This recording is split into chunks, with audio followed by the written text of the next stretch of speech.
আসসালামু আলাইকুম।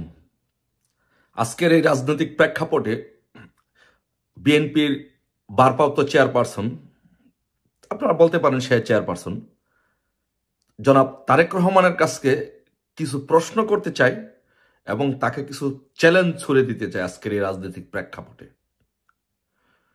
সেই চ্যালেঞ্জগুলো হচ্ছে, প্রশ্নটা হচ্ছে প্রথম যে জনাব তারেক রহমান, আপনাকে আমি একটি কথা বলি, হোক বা আপনার নির্দেশের বাহিরে হোক, যেহেতু আপনি দলপ্রধান, সব দায় দায়িত্ব আপনার উপরই যাবে এবং আমরা মনে করি এবং দেশের মানুষ মনে করে যে আপনার নির্দেশ ছাড়া এগুলো হচ্ছে না।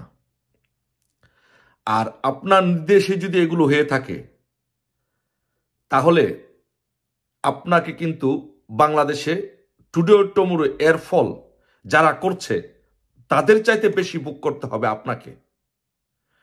কেন আপনাকে ভোগ করতে হবে আমি বলি, আপনি শুনুন। যে আপনি দেখেন যে 1996 সালে, আমি একটু ব্যাকগ্রাউন্ডের দিকে যেতে চাই, তারপরে আমি বিষয়টা বিশ্লেষণ করতে চাই। আপনি দেখেন যে 1996 সালে যখন নির্বাচনে আওয়ামী লীগ ক্ষমতায় আসে, এই বাংলাদেশের ইতিহাসে প্রথম এই বঙ্গবন্ধু কন্যা শেখ হাসিনা শান্তিপূর্ণভাবে 2001 সালে নির্বাচন করে শান্তিপূর্ণভাবে আওয়ামী লীগ পরাজিত হয় এবং আপনাদের কাছে, বিএনপির কাছে ক্ষমতা হস্তান্তর করে। এটা বাংলাদেশের ইতিহাসে প্রথম। এর আগের ব্যাকগ্রাউন্ডটা বললাম না, যে আপনার মার 15ই ফেব্রুয়ারি নির্বাচন কি হয়েছিল, কি প্রেক্ষাপট, সেগুলো বললাম না, সেগুলো সবাই জানে। তারপরে আপনারা কি করলেন যে 2001 সালের নির্বাচনে ক্ষমতায় এসে শেখ হাসিনা যেখানে শান্তিপূর্ণভাবে তত্ত্বাবধায়ক সরকারের অধীনে নির্বাচন দিয়ে ক্ষমতা হস্তান্তর করলো, নির্বাচনে আপনারা জয়ী হলেন, আওয়ামী লীগ পরাজিত হলো, আপনারা ক্ষমতায় আসলেন। ক্ষমতায় আসার পরই সাথে সাথে 2001 সালে ক্ষমতা আসার পরপরই সাথে সাথে আওয়ামী লীগের নেতা কর্মীদের উপরে আপনারা স্ট্রিম রোলার চালিয়ে দিয়েছেন। আওয়ামী লীগ নেতাকর্মীদের উপরে সারা বাংলাদেশে আপনারা হামলা করেছেন, আপনারা নির্যাতন করেছেন, সংখ্যালঘু পরিবারের উপরে আপনারা হামলা করেছেন, সংখ্যালঘুর বাড়িঘরে আপনারা ভাঙচুর করেছেন। সেই পূর্ণিমা শীলের কথা মনে আছে? সেই পূর্ণিমা শীলকে কি করা হয়েছিল? দর্শন করা হয়েছিল। আপনারা 2001 সালে ক্ষমতা আসার পরে আপনারা এই কাজগুলো করেছেন। তারপরে কি হলো? আপনারা যখন ক্ষমতা আসলেন, ক্ষমতা আসার পরে এগুলো করার ফলে বাংলাদেশের মানুষ, আরো কি কি ঘটনা হয়েছে সেগুলো বলতে গেলে অনেক লম্বা ফিরিস্তি। বাংলাদেশে একটা জঙ্গিবাদের দেশ হয়ে গিয়েছিল, 10 ট্রাক অস্ত্র মামলা। তারপরে 21শে আগস্টে আপনারা ক্ষমতায় এসে নেত্রীকে, শেখ হাসিনাকে শেষ করে দেওয়ার একটা পরিকল্পনা করলেন। সেই মামলার আপনার আসামি, আপনি যাবজ্জীবন আপনার কারাদণ্ড হয়েছে। সবকিছু আপনারা করলেন, এগুলো করলেন। এগুলো করার পরে কি হলো? এই বাংলাদেশের মানুষ আপনাদেরকে প্রত্যাখ্যান করেছে। 111 হলো, তারপরে যে নির্বাচন হলো সেই নির্বাচনে আওয়ামী লীগের ল্যান্ডস্লাইড বিক্রি হয়, বিজয় হয়। তারপরে সেই বিজয়ের পরে আপনাদেরকে 2001 সালের অপকর্মের জন্য, 2001 সাল থেকে ক্ষমতা আসার পর আপনারা যে অপকর্ম করেছেন, সেই অপকর্মের জন্য আপনাদেরকে 17 বছর প্রায় আপনাদেরকে সেই পাপের প্রায়শ্চিত্ত ভোগ করতে হয়। এখন আপনি একটি জিনিস দেখেন যে মিস্টার তারেক রহমান এই অপকর্মের ফলে সবচেয়ে যে বেশি প্রায়শ্চিত্ত ভোগ করেছে, এর মধ্যে কিন্তু আপনিও একজন। কারণ আপনি 111 সরকার ক্ষমতা আসার পরে আপনাকে যে বিদেশ পাঠিয়ে দেওয়া হয় বা বিদেশ আপনি চলে আসেন মোসলেকা দিয়ে, তারপরে কিন্তু আর আপনি বাংলাদেশে এখন পর্যন্ত আপনি যেতে পারেন না। এখনো আপনি আপনার বাংলাদেশে আপনার দল সবকিছু টেন্ডারবাজি, চুরিটা সবকিছু করছে, কিন্তু আপনি কিন্তু বাংলাদেশে যেতে পারছেন না। আপনার মা জেলে থাকতে হয়েছে, আপনার মা চিকিৎসার জন্য বিদেশে যেতে পারেনি, আপনার ভাই কোকো, আপন সহোদর মৃত্যুবরণ করেছে, আপনি তার জানাজাটা পর্যন্ত আপনি দিতে পারেননি।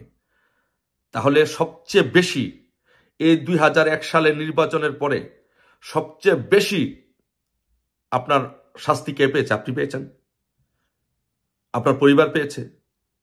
আচ্ছা, এখন আপনাকে বলি, আপনি তো এই কাজটি না করে 2001 সালের নির্বাচনে ক্ষমতা আসার পরে আপনারা সুষ্ঠুভাবে রাজনীতি করতে পারতেন। আওয়ামী লীগের উপরে নির্যাতন না করে আপনারা তো রাজনীতি করতে পারেন। শেখ হাসিনাকে গ্রেনেড না মেরে, হত্যা না করে আপনারা তো পজিটিভ পলিটিক্স মাধ্যমে রাজনীতি করেও তো একটা দলকে পরাজিত করা যায়, সেই কাজটা তো করতে পারতেন, সেটা তো করেন নাই। করে কি করেছেন? শেখ হাসিনাকে শেষ করে দিতে হবে, বঙ্গবন্ধু পরিবারকে শেষ করে দেওয়া হয়েছে, শেখ হাসিনাকে শেষ করে দিতে হবে। এই যে মন মানসিকতা আপনাদের ছিল, সেই জন্য আপনাদেরকে 17 বছর আপনাদেরকে এর প্রায়শ্চিত্ত ভোগ করতে হয়েছে। এখন আসুন বর্তমানের প্রেক্ষাপটে আসুন। বর্তমান প্রেক্ষাপটে যেইভাবে হোক, যেই পরিস্থিতিতে হোক, আওয়ামী লীগ সরকারকে হটানো হয়েছে আমি বলবো। আওয়ামী লীগ সরকারকে যদি হটানো হয়ে থাকে, আপনারা আসছেন, এসে সারা বাংলাদেশে আপনাদেরকে আওয়ামী লীগের নেতাকর্মীদের বাড়ি করে হামলা করতে হবে কেন? সারা বাংলাদেশে আওয়ামী লীগের নেতাকর্মীদের বাড়িতে আগুন দিতে হবে কেন? ব্যক্তিগতভাবে আমি বলি, আমি আজকে প্রায় কত বছর যাবত, প্রায় 14 বছর যাবত আমি আজকে লন্ডনে থাকি। আওয়ামী লীগ ক্ষমতা আসার পরে অনেক কিছু করতে পারতাম। কোনো বিএনপির নেতার উপরে একটা ফুলের টোকা, একটা ফুল দিয়েও তো ডিল দেয়নি, পাথর দিয়ে ডিল দিব তো দূরের কথা।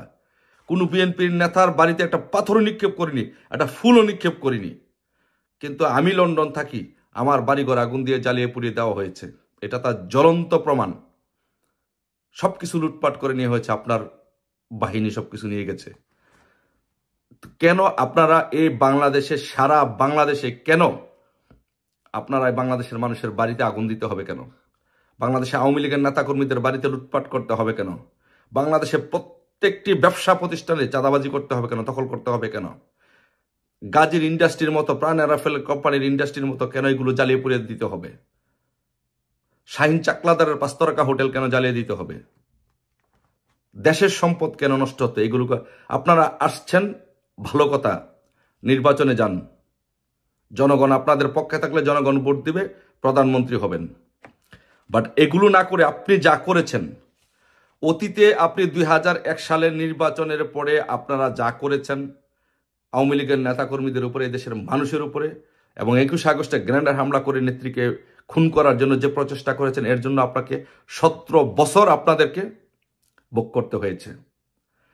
আর এখন যা করছেন, এখন যদি তা আপনি বন্ধ করতে না পারেন, এখন যদি আপনি যদি তা এগুলো যদি বন্ধ করতে না পারেন, যেগুলো হয়েছে এগুলো যদি চলমান থাকে, যা করেছেন তার জন্যই তো অনেক শাস্তি পাওয়ার যোগ্য। বাট তারপরে যদি এগুলো যদি কন্টিনিউ করেন, যে আওয়ামী লীগকে রাজনীতি করতে দিবেন না, বাংলাদেশে আওয়ামী লীগকে মিটিং মিছিল করতে দিবেন না, আওয়ামী লীগকে নির্বাচনে আসতে দিবেন না, আওয়ামী লীগকে রাজনীতি করবেন, আপনি বোকার স্বর্গে বসবাস করছেন, আপনি রাজনীতি বুঝেন না। আওয়ামী লীগকে আপনি রাজনীতি করতে দিবেন না, আওয়ামী লীগকে মাঠে দাঁড়াতে দিবেন না, এই কথাটা ভাবাটাই আপনার বোকার স্বর্গে আপনার বসবাস করা।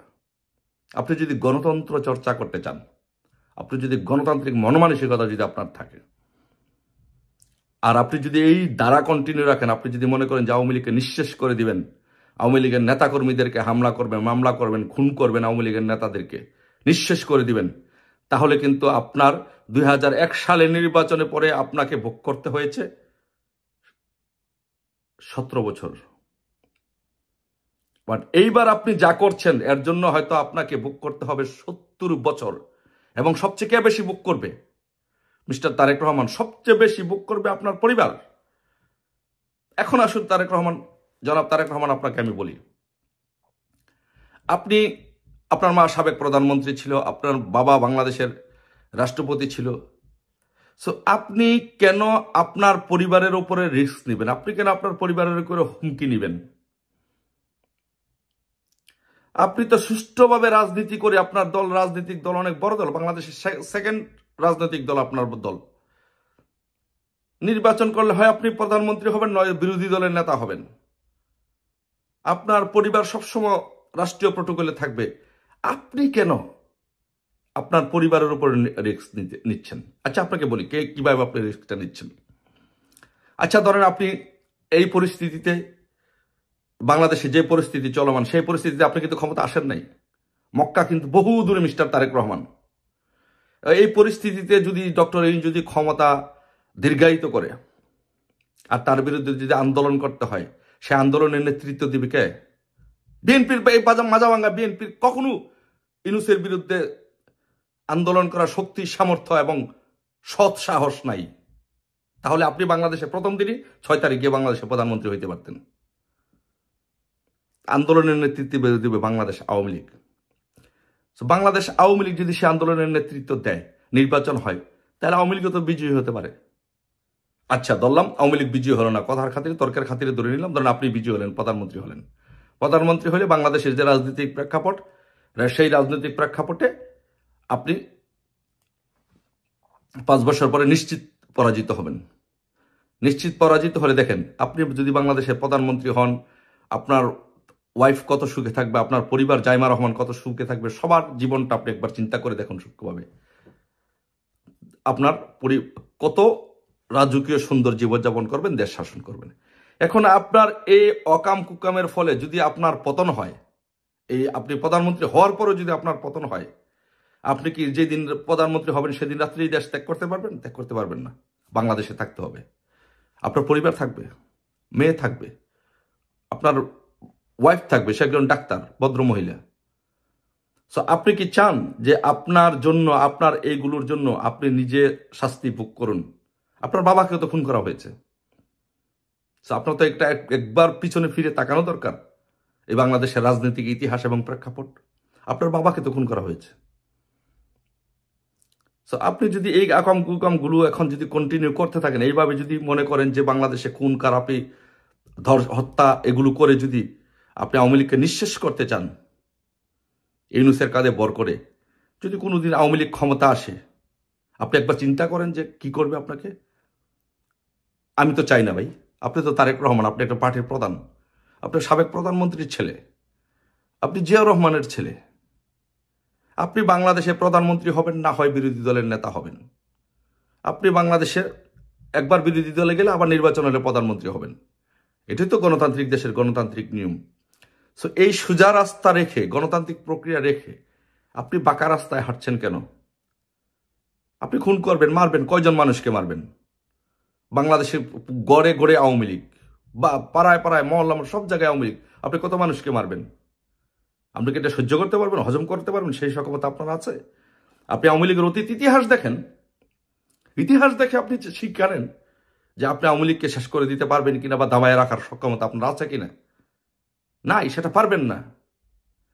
যদি না পারেন, তাহলে আপনি কেন আপনার জীবনকে রিস্কের মধ্যে ফেলছেন, আপনার পরিবারকে রিস্কের মধ্যে ফেলছেন, এবং আপনার মন্ত্রী পরিষদে আপনি যা বলবেন তাই হবে। আপনার সিনিয়র নেতারা আপনার মতো একই কাজ করবে, তাদের পরিবারের জীবন হুমকির মুখে পড়বে। আমি মনে করি, ব্যক্তিগতভাবে আমি মনে করি, আসুন এগুলো বাদ দিয়ে মিউচুয়াল রেসপেক্টের জায়গা থেকে একটা গণতান্ত্রিক চর্চা করার চেষ্টা করি, বাংলাদেশে একটা গণতান্ত্রিক ধারা বাংলাদেশে এস্টাবলিশ করার চেষ্টা করি। আসুন, বাংলাদেশে আপনার লক্ষ লক্ষ ভক্ত আছে। সজীব জয় তরুণ প্রজন্মের অহংকার, হার্ভার্ড ইউনিভার্সিটি থেকে গ্রাজুয়েট করা, বঙ্গবন্ধুর দহিত্র, সে বাংলাদেশের প্রধানমন্ত্রী হবে। আপনিও স্বপ্ন দেখেন বাংলাদেশের প্রধানমন্ত্রী হবে। আপনি সজীব জয়কে আপনি যদি মনে করেন আপনার ভিতরে পজিটিভ রাজনীতি করার কোনো ন্যূনতম কোনো চিন্তা ভাবনা থাকে, আপনি সজীব জয়কে ফোন করুন। সজীব জয়কে ফোন করে, অথবা আপনার সজীব জয়ের সাথে মিটিং করে একসাথে বসে বাংলাদেশে গণতান্ত্রিক দ্বারা কিভাবে ফিরিয়ে আনা যায় সেই চিন্তা করুন। ভাই, ডক্টর ইউনূস কে? বাংলাদেশের মিস্টার তারেক রহমান, আপনি বলেন ডক্টর ইউনূস কে? সে বাংলাদেশের ইতিহাসে তার কোনো অবদান নাই। আপনার পরিবারের অবদান আছে, আপনার মার অবদান আছে, আপনার বাবার অবদান আছে, তার কোনো অবদান নাই। বঙ্গবন্ধু এদেশকে স্বাধীন করেছে, আপনার বাবা বঙ্গবন্ধুর নির্দেশে দায়িত্ব পালন করেছে। সো তাই মিউচুয়াল রেসপেক্ট এস্টাবলিশ করে বাংলাদেশে গণতন্ত্র চর্চা করার চেষ্টা করুন। একসাথে বসুন, সজীব জয়কে ফোন করুন, মিটিং করুন। আর মিটিং না করলে আপনি আমাকে দায়িত্ব দেন, আমি মিটিং অ্যারেঞ্জ করব, একসাথে বসবো, বসে বাংলাদেশে রাজনীতি হবে, একসাথে বসবো, বসে মিটিং করে আপনারা দুইজন, আপনি তো বাংলাদেশের এত বীর বাহাদুর, আপনি তো বাংলাদেশে যাওয়ার সাহসই পাচ্ছেন না ভাই। আপনি বাংলাদেশে গেলে আপনাকে জেলে ঢুকানো হবে, আপনাকে ফাঁসি দেওয়া হবে। আপনি জানেন আপনার বিরুদ্ধে কত ষড়যন্ত্র হচ্ছে? আপনার কি ন্যূনতম কোনো ধারণা আছে? ধারণা আছে, অবশ্যই আছে, এই জন্য আপনি জান না। সো মক্কা বহুদূর, এগুলো না করে আসুন তার সজীব জয়ের সাথে মিটিংয়ে বসুন। আপনার তরুণ প্রজন্মের নেতা সজীব জয় তরুণ প্রজন্মের নেতা, আপনারা দুইজন আসুন একসাথে মিটিং করুন, মিটিং করে একসাথে বাংলাদেশে যান, একই ফ্লাইটে বাংলাদেশে যান, বিমানবন্দরে গিয়ে নামুন, একই সাথে একই মঞ্চে উঠে আপনারা দুইজন ঘোষণা করুক বাংলাদেশে কোনো হানাহানি মারামারি কাটাকাটির রাজনীতি থাকবে না। বাংলাদেশে আজকে থেকে সঠিক গণতন্ত্র ধারায় অব্যাহত থাকবে। আগামী 3 মাসের ভিতরে ইউনূস নির্বাচন দিবে, সেই নির্বাচনে যে প্রধানমন্ত্রী হয় সে প্রধানমন্ত্রী হবে। আপনি প্রধানমন্ত্রী হলে সজীব জয় বিরোধী দলের নেতা, সজীব জয় প্রধানমন্ত্রী হলে আপনি বিরোধী দলের নেতা। বাংলাদেশে গণতান্ত্রিক ধারা ফিরে আসবে, বাংলাদেশে উন্নয়ন এবং অগ্রগতির যাত্রা চলবে, মানুষের জীবনে শান্তি বিরাজ করবে, এদেশের মানুষ শান্তিতে বসবাস করবে। বঙ্গবন্ধু যেই আশা আকাঙ্ক্ষা স্বপ্ন নিয়ে এই বাংলাদেশ স্বাধীন করেছিল, আর বঙ্গবন্ধুর আদেশে আপনার বাবাও মুক্তিযুদ্ধে অংশগ্রহণ করেছিল। তাই আপনাকে বলবো এইগুলো বাদ দিয়ে আপনাকে অনুরোধ করব, আসুন একসাথে বসে বাংলাদেশটাকে ঠিক করি, বাংলাদেশের রাজনীতি ঠিক করি।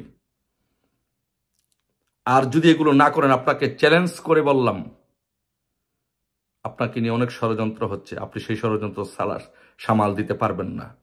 বাংলাদেশে এখন যারা ক্ষমতা ভোগ করতে চায় তারাই আপনাকে ফাঁসির মঞ্চে ফাঁসির কাস্টে ঝুলাবে। প্রথম আপনাকে ফাঁসির কাস্টে তারাই ঝুলাবে, এই ইউনূসরা ফাঁসির কাস্টে ঝুলাবে। আপনার বিরুদ্ধে ষড়যন্ত্র হচ্ছে, আপনাকে বুঝতে হবে একটি গণতান্ত্রিক দল আর একটি গণতান্ত্রিক দলের প্রতি শ্রদ্ধা থাকতে হবে, নয়তো আপনিও শেষ হবেন আর আপনার প্রতিপক্ষ শেষ হবে।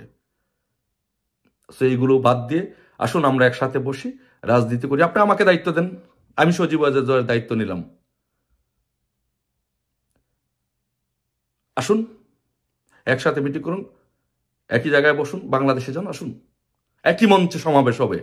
বাংলাদেশে 3 মাসের ভিতরে গণতন্ত্র প্রতিষ্ঠিত হবে। হয়তো আপনি প্রধানমন্ত্রী, নয়তো সজীব জয় প্রধানমন্ত্রী। গণতন্ত্রের দ্বারা অব্যাহত থাকবে। ভালো থাকবেন মিস্টার তারেক রহমান, আপনার মঙ্গল কামনা করি।